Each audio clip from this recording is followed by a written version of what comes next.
Muitas pessoas têm tido seus sonhos destruídos pela falta de confiança absoluta em Deus. A Bíblia está repleta de exemplos de grandes sonhos cumpridos para a glória de Deus. Encontro com a Palavra é um programa escrito pelo Dr. Dick Woodward e narrado por Pastor Edson Bruno. Ouça e descubra verdades que lhe ajudarão no seu dia a dia. Com você, Pastor Edson Bruno.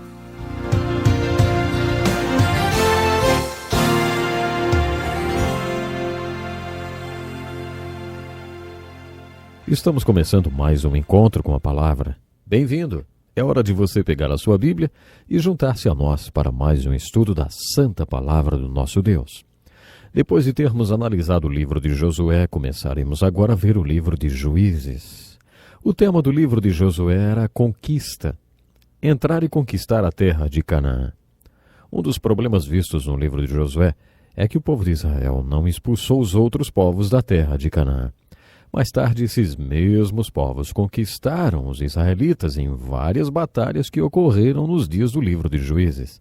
Portanto, a mensagem do livro de Josué era a conquista da terra de Canaã. A mensagem do livro de Juízes está nas consequências por eles não terem expulsado os povos que viviam na terra de Canaã. A ideia de que Deus deu ordens para que seu povo exterminasse seus adversários de guerra levanta muitas dúvidas e muitos questionadores. Tenho certeza que você, que é inteligente, consciente, uma pessoa espiritual, também já fez essa mesma pergunta no seu coração e na sua mente enquanto lia esses livros históricos do Velho Testamento. E agora, continuando nosso estudo da literatura histórica e da literatura do Reino do Velho Testamento, veremos que essa prática foi um problema recorrente. Por isso, procuraremos esclarecer este assunto de guerra, de extermínio, antes de iniciarmos o estudo do livro de Juízes. Quanto à pergunta, como esse Deus de amor que nós conhecemos hoje pode ter ordenado uma guerra de extermínio? A pergunta se concentra na questão da guerra em si. Guerra é um conceito bíblico? Ou por si só já é errada?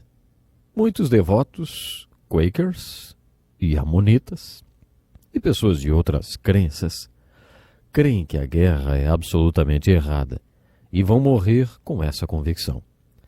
Eles são fortes opositores conscientes e convictos da guerra.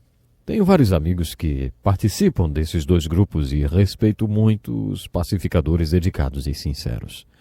Também já gastei muito tempo, principalmente com os Quakers, no Brasil se conhece por Quakers, conversando sobre esse assunto. Eles usam trechos muito interessantes da Bíblia como base para seus argumentos e posicionamentos contra a violência. A filosofia deles é a seguinte: eu posso ser uma vítima da guerra e da violência, mas não serei responsável pela guerra nem pela violência. Se eu estiver carregando uma arma e for morto antes de usá-la, eu não serei apenas uma vítima da guerra. Eu serei responsável por ela. Entrei no jogo deles, deixando de ser uma vítima e passando a ser um participante. A posição dos pacifistas é: uma coisa é ser vítima e outra coisa é ser responsável. Eles não serão responsáveis pela guerra ou pela violência. É assim que os pacifistas pensam. Eles fazem algumas perguntas interessantes. Qual é a maneira cristã de matar um homem? Suponhamos que você chegue à conclusão que matar é correto. Muito bem. Então qual é a maneira cristã de matar uma pessoa? Se você for atirar nela, qual seria o jeito cristão de atirar? Você vai atirar no estômago ou na cabeça dela? Perguntas como essa mexem com sua cabeça. Parece que não dá para associar Cristo com matança. Outro ponto deles é: nós dizemos que se todos formos pela não violência, nos tornaremos todos vítimas do homem mau desse mundo. A resposta deles a isso é: o principal propósito do homem é glorificar a Deus, não se autopreservar. A autopreservação não é a primeira lei da civilização. Muitas pessoas acham que é. Mas na verdade não é. Glorificar a Deus é a primeira lei da vida daquele que crê. Você pode ser chamado para glorificar a Deus através da sua morte ou da sua vida, mas o propósito da sua vida não é sobreviver ou evitar ser uma vítima. Eles argumentam que o Evangelho está repleto de exemplos dos apóstolos que não carregavam espadas. Esses homens morreram como mártires. Nenhum deles morreu lutando com uma espada. Sabe, eu respeito os pacifistas sinceros e dedicados, mas posso contra-argumentar de várias maneiras. Francamente, não sou um pacifista nem um daqueles pela não-violência, porque acredito que se tomarmos essa posição, estamos dando carta branca para os homens maus desse mundo continuarem a cometer suas impiedades e violências contra aqueles que querem levar a vida de maneira pacífica e ordeira. Dois grandes líderes da Igreja do Novo Testamento, os apóstolos Pedro e Paulo, afirmaram que Deus instituiu as autoridades governamentais assim como instituiu os ministros do Evangelho. O ministro do Evangelho é instituído para pregar a lei de Deus. As autoridades foram instituídas por Deus para fazer essa lei vigorar. Lemos isso na carta de Paulo aos Romanos, capítulo 13, e na primeira carta de Pedro, capítulo 2, verso 14. Deus instituiu as autoridades governamentais para que a lei e a ordem sejam mantidas, e essas autoridades foram enviadas por Deus como expressão da sua ira sobre aqueles que praticam a iniquidade e a violência. Conhecemos os versículos: a mim pertence a vingança, eu retribuirei, diz o Senhor. Os pacifistas e os pela não-violência geralmente se fixam nesse versículo.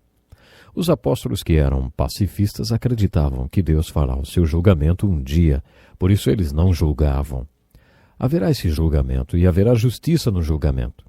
Mas além do julgamento futuro, de acordo com Paulo e Pedro, há nos nossos dias a manifestação da ira de Deus. Ela não espera pelo dia do julgamento, o grande julgamento do trono branco. Existe a manifestação da ira de Deus em nossos dias, que é manifestada através das autoridades.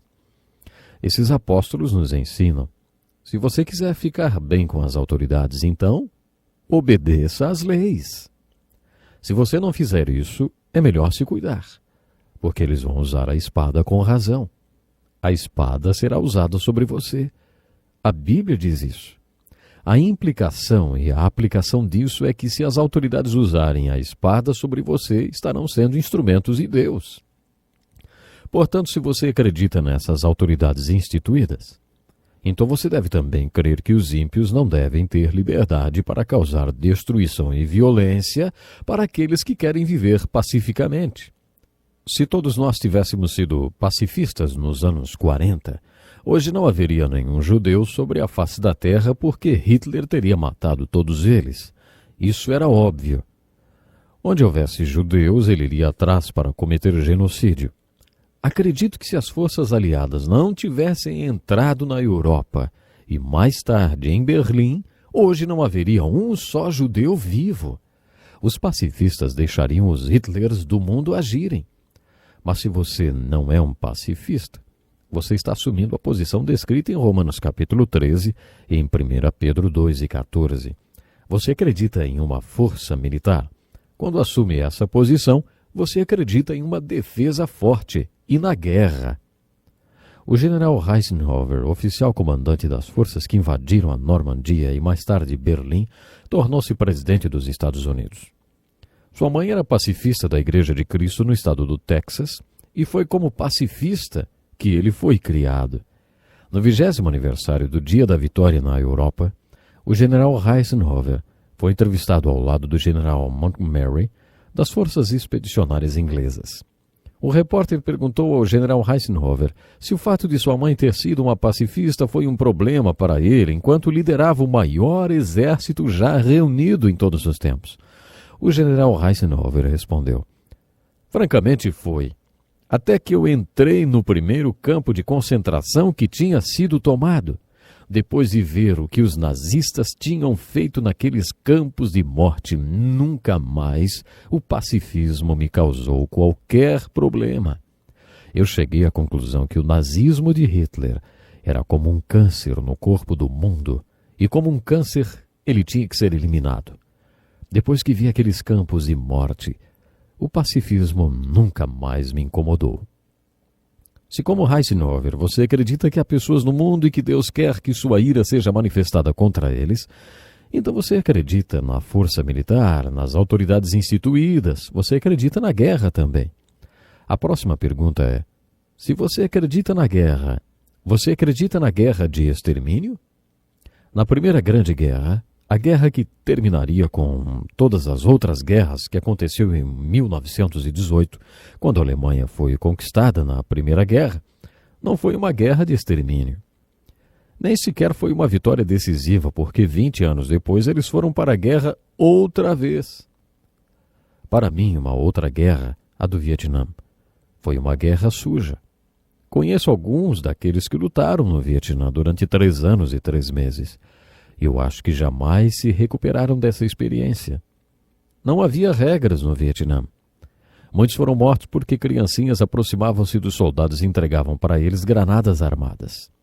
Isso provocou a morte de muitos soldados. Depois de algum tempo, alguns soldados acabavam atirando em crianças porque ali não se podia confiar nem nas crianças. Muitos americanos vivem hoje com culpa por causa desses horrores no Vietnã. Foram experiências das quais eles provavelmente nunca vão se recuperar. Essa foi uma guerra suja porque ela não foi feita para ser vencida. Isso frustra muito aqueles que lutaram nela. Foi imoral pedir aos 58 mil soldados que morreram e aos milhares e milhares que foram feridos e aleijados para sempre lutarem numa guerra que não foi feita para ser vencida. O general Douglas MacArthur, um grande general, disse: "A matança e os horrores da guerra são tão grandes que só mesmo uma vitória conclusiva e decisiva pode justificá-la. A guerra é terrível, é horrível. Na verdade, ela é tão terrível e horrível que a única guerra na qual eu lutaria seria a guerra da vitória." Considerando tudo que foi dito e os textos bíblicos que lemos, além de muitos outros que há, não é razoável pensar que Deus ordenaria uma guerra? E se Deus ordenou uma guerra, não é razoável pensar que o único tipo de guerra que Deus ordenaria seria uma guerra de extermínio que conquistaria uma paz decisiva e permanente? Esses são alguns pensamentos a respeito da guerra de extermínio sobre os quais precisaremos refletir durante a leitura dos livros históricos da Bíblia. Gostaria de enfatizar que a única pessoa que nunca tem nenhuma dúvida a respeito da Bíblia é a pessoa que nunca lê. Se você lê a Bíblia, é certo que terá dúvidas. E agora que iniciaremos o estudo dos livros históricos, com certeza a questão da guerra será algo muito profundo para a gente meditar. Infelizmente, eu tenho que me despedir agora. Junte-se a nós em nosso próximo estudo, quando veremos o ciclo de apostasia que ocorreu 7 vezes no livro de Juízes. Descobriremos que esse ciclo de apostasia descrita nos livros históricos do Velho Testamento pode ser encontrado hoje em países como a Alemanha e Estados Unidos, por exemplo. Não esqueça, eu conto com você no nosso próximo encontro com a Palavra. Até lá e que Deus lhe abençoe. Que lição importantíssima. Obrigado, pastor Edson Bruno. Prezado ouvinte, coloque em prática o que você ouviu aqui. Sem dúvida, sua vida será grandemente abençoada. Este é um estudo escrito pelo Dr. Dick Woodward, na voz do pastor Edson Bruno. Escreva-nos e solicite o material. Nosso endereço é Encontro com a Palavra, Caixa Postal 2011, CEP 89201-970, Joinville, Santa Catarina. Até o nosso próximo encontro com a Palavra.